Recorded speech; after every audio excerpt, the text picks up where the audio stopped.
My daughter was in ICU when Dad called. Tomorrow's your brother's birthday. Come help prep. I can't. She's fighting for her life. He snapped. Then you're cut off? I hung up, blocked him. The next day, my daughter opened her eyes and whispered, Dad, about Grandpa. My name is Logan. I'm 36, a high school physics teacher, the reliable one, in a family that treats reliability like a refillable ATM. I teach kids how to balance forces and find constants in chaos. The irony is not lost on me that I've never found a constant at home. I have a daughter, Ava. She's 8, bright, loves cloud chambers, and drawing tiny galaxies on sticky notes. 2 nights ago, she was in the ICU after a sudden asthma storm that knocked her flat in minutes. Machines clicked and hissed. Plastic rails. A red pulse glowing on her finger. I was standing next to her bed whispering, inhale, slow, exhale, when my phone lit up with Dad. I stepped into the hallway. Harsh lights. A vending machine humming like it was bored of everyone's pain. Tomorrow's your brother's birthday. Come help prep, Dad said. No hello. No how's Ava? I can't. She's fighting for her life. He exhaled, that annoyed huff I've known since childhood. Then you're cut off. Silence. The kind that changes shape. I waited for a joke. He didn't have one. Cut off from what? I asked, because I pay my own bills and theirs. From this family, he snapped. You think you're better than us because you teach physics and count pennies? Your brother needs you. We all do. If you're not going to show up, don't expect us to either. I looked through the glass at Ava's small body under a too big blanket. I'm here, I said and hung up. I blocked him. Then I put the phone face down like it had burned me. Back in the room, the monitor kept time with the slow work of her lungs. I sat, counted her breaths, counted my own, counted all the times I'd said yes to people who never once looked at me when I was the one drowning. At dawn, Ava stirred. Her eyelashes fluttered. She turned her head like it weighed 100 pounds and whispered, dry and papery, Dad, about Grandpa. I leaned in. What about him? Her lip trembled. I heard you. Don't be mad at me. Like that. The day had a shape, a box with edges I could finally see. I grew up in a house where money was either a secret or a weapon. Mom tracked every coupon like it was a medal. Dad did the opposite. He'd slap cash on the table for show, then ask me to cover the electric bill just for this month. I started tutoring in 9th grade, saved for my first graphing calculator, fixed our busted washing machine with YouTube and a borrowed multimeter. My little brother, Chase, learned a different set of laws. Things fall up for him. He's 29, allergic to steady work, obsessed with projects that live and die in group chats with names like Crypto Kings and Flip or Die. He always has fresh sneakers, a new phone, and a plan that requires someone else's wallet. Family helps family, Dad would say. It never sounded like a belief. It sounded like an invoice. By 22, I was covering Chase's parking tickets. 24, Mom's dental crown. 26, the car insurance Dad forgot to pay. When Ava was born, I promised myself I'd stop. Then the pediatrician bill hit the same week Chase borrowed my spare card to buy gas and drained it on a weekend festival. Logan, don't be dramatic, Mom texted. He'll pay you back. He did. Once. $17 in quarters. When I took the physics job at Ridgeview High, Dad said, cute. Teacher money.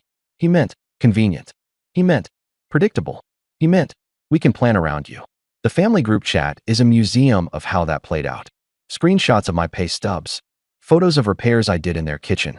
Chase's wish lists posted like public policy. Can you spot us rent? Need 600 for tires. Unsafe otherwise. Bro, you're good at budgeting.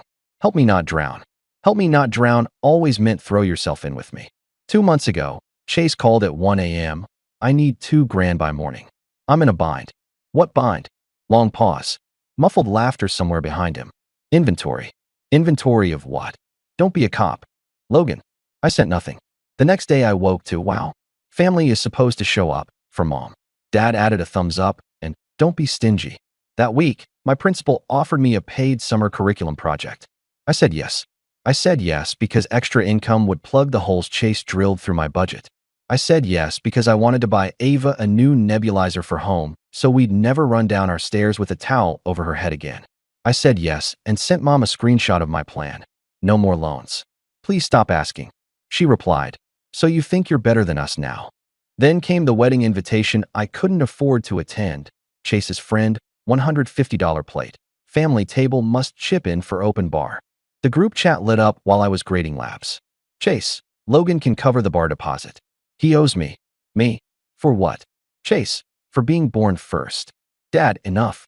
Logan, just do it. Me, no. Silence. Then a stream of eye-roll emojis from Mom. The weekend before Ava's attack, I was at my parents' place fixing a flickering breaker because Dad would rather pretend to be helpless than call an electrician.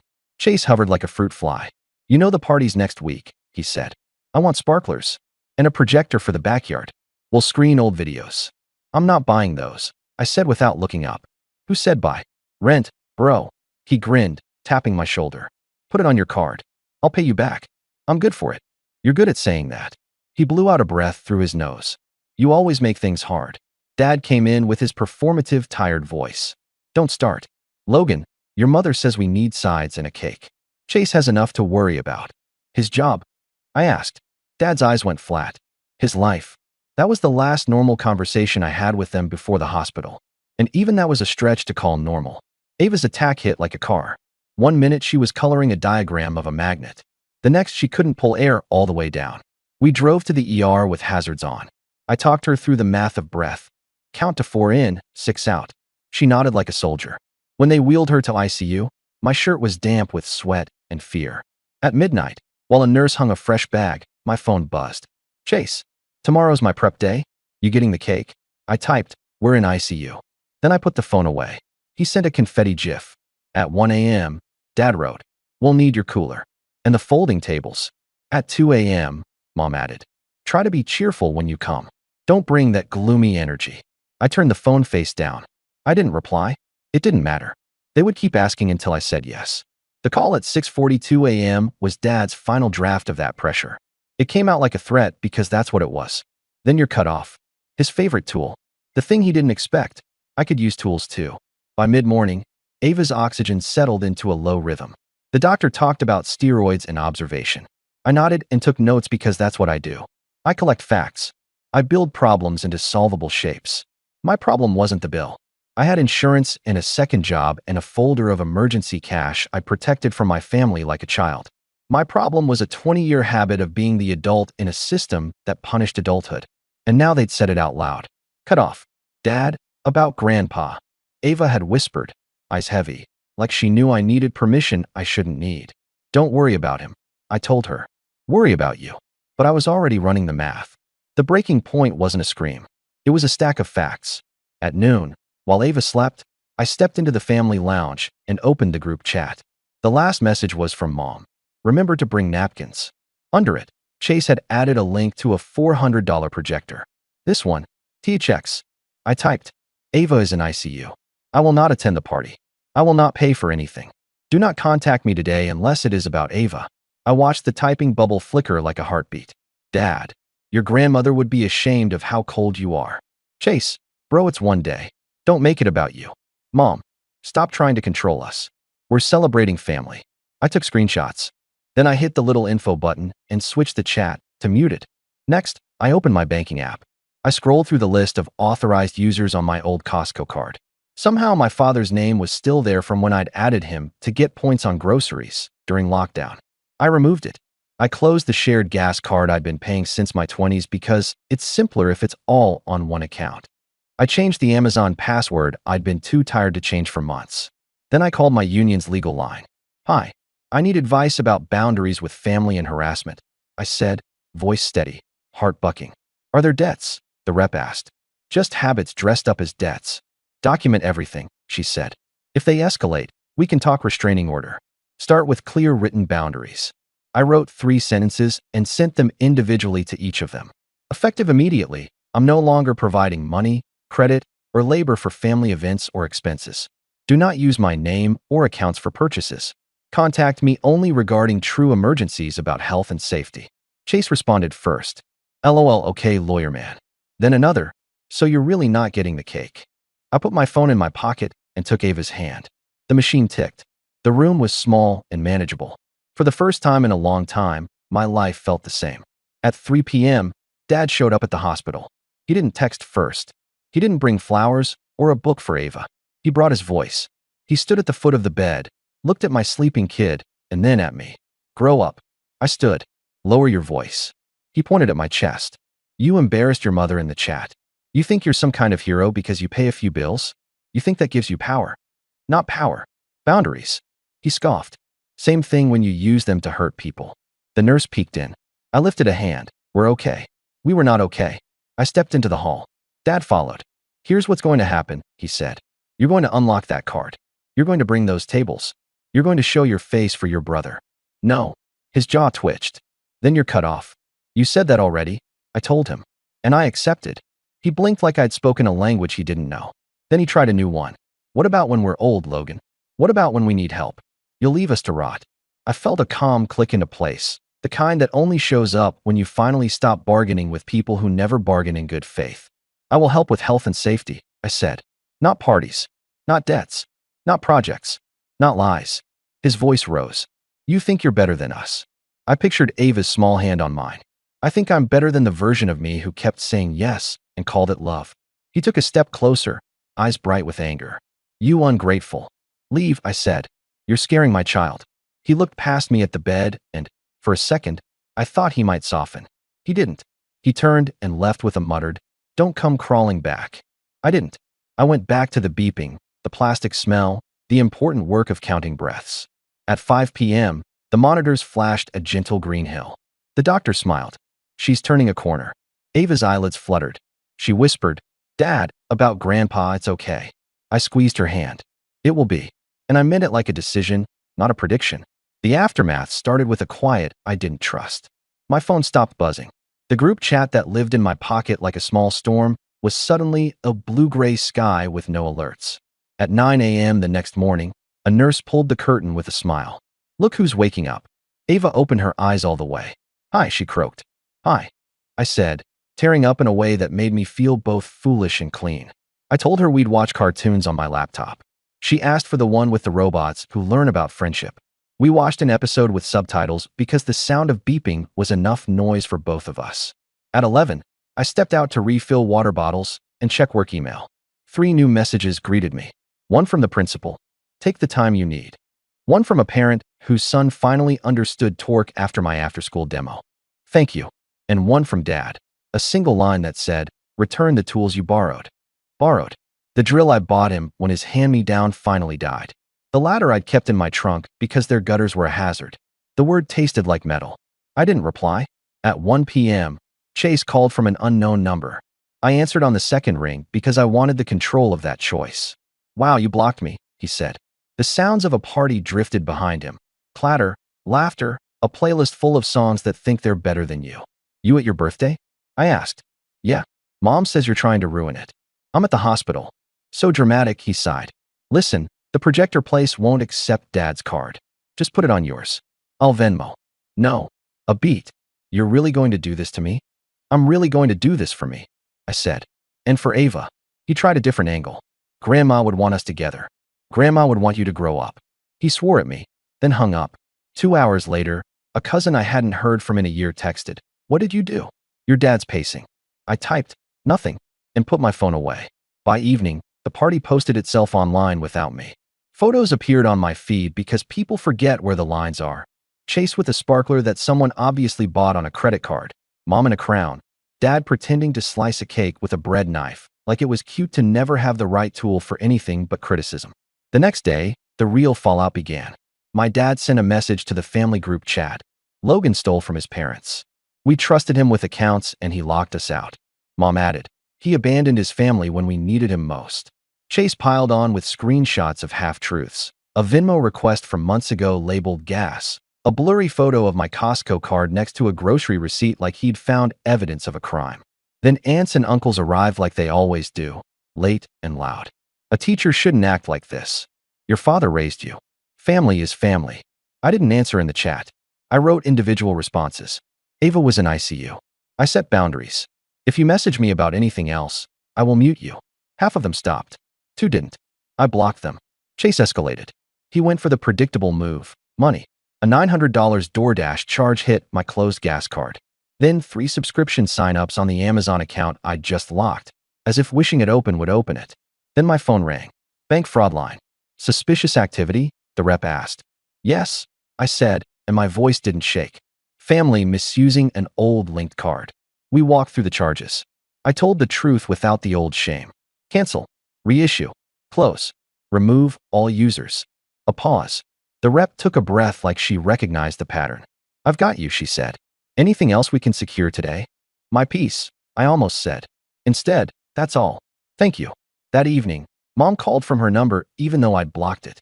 She used Dad's phone. You humiliated us, she started. Don't talk to me like I'm a stranger, I said. Or do. It might help. She plowed ahead like a storm, ignoring a speed limit. Chase's account bounced because you took away the automatic transfer. Do you know how that makes us look? You promised. I promised nothing, I said. I asked for respect. You're selfish. I'm a father, I said. And a teacher. I'm done being a wallet. She made a wounded sound. You learned that cold tone from your textbooks. I learned it from being told then you're cut off in a hospital hallway, I said. Good night. I hung up. I blocked the number. I put my phone face down and sat with the smaller sounds. Ava's slow sleep, the hum of the vent, my own breath in and out. The next morning, a small shift. A text from my Aunt Liza, the honest one who once slipped me $20 in a Christmas card and wrote, "Don't tell your father. Buy something just for you. I'm proud of you," she wrote. They're mad because the story changed. I stared at those words for a long time. The story changed. Not me. The story. At noon, the doctor signed the discharge. A volunteer wheeled Ava out like she was royalty. Sunlight hit her face, and she squinted, then smiled. Home. Home, I said. We drove slow. She hummed. I made a joke about photons that didn't land. She rolled her eyes, and I almost cried from the ordinariness of it. At home, I made soup. I set the nebulizer on the kitchen table like a trophy. Ava drew a comic of herself fighting a cartoon asthma monster with a laser labeled "Dad Jokes." Around 7, my phone buzzed again. A new number. Logan, it's Pastor Jim. The message began. Your parents asked me to speak with you. I stared at the screen. Then I called him. Pastor, I appreciate your concern, I said. Ava was in ICU. They made demands. I set boundaries. He cleared his throat. I'm sorry to hear about Ava. I didn't know. Your father said. I know what my father said. A pause. Would you like me to tell him I spoke with you? Yes, I said. Tell him you spoke with me and you heard me say, I love them. I'm not their bank. He exhaled. I'll pass it along. After we hung up, I got another text, this time from Chase himself. No unknown number, just his. Dude, you got Pastor Jim involved? Narc move. I didn't, I typed. Dad did. Whatever. We need rent this month. Mom's freaking. Be a man. I wrote back. Being a man isn't paying for boys. Then I muted him for a year. Over the next week, the noise faded. Not gone. Just farther away, like a neighbor who learns new hours. I taught my classes about momentum and used the word a lot in my head. Momentum. Mine was forward. I joined a Saturday pickup basketball league at the rec center because my body needed to remember it was more than a carrier for other people's emergencies. I cooked with Ava. We made pancakes shaped like galaxies and ate them on the porch in our socks. The first Monday back, my department chair, Priya, put a sticky note on my whiteboard. You are allowed to be a whole person. I kept it there. There were consequences for my parents beyond silence. Mom had to call the electric company herself. Dad learned the price of tools he'd always pretended were free. Chase, stripped of my credit ladder, hit the bottom of his. He texted a cousin for money, and the cousin sent me a screenshot with an eye roll emoji. He's making the rounds, she wrote. 2 weeks after the ICU, my sister-in-law Cara, who usually floats above drama, texted me. He used your name at the pawn shop. They called me to verify because I once co-signed something 5 years ago. I said no. Thank you, I wrote. He's freaking out, she replied. Mom told him to apologize. He said he will if you pay rent first. Of course he did. That night, I sat on the floor with Ava building a spaghetti and marshmallow tower for her science club. She said, "Are we mad at Grandpa forever?" I thought about time as a vector. I thought about force without acceleration. We're not mad forever, I said. We're safe for as long as it takes.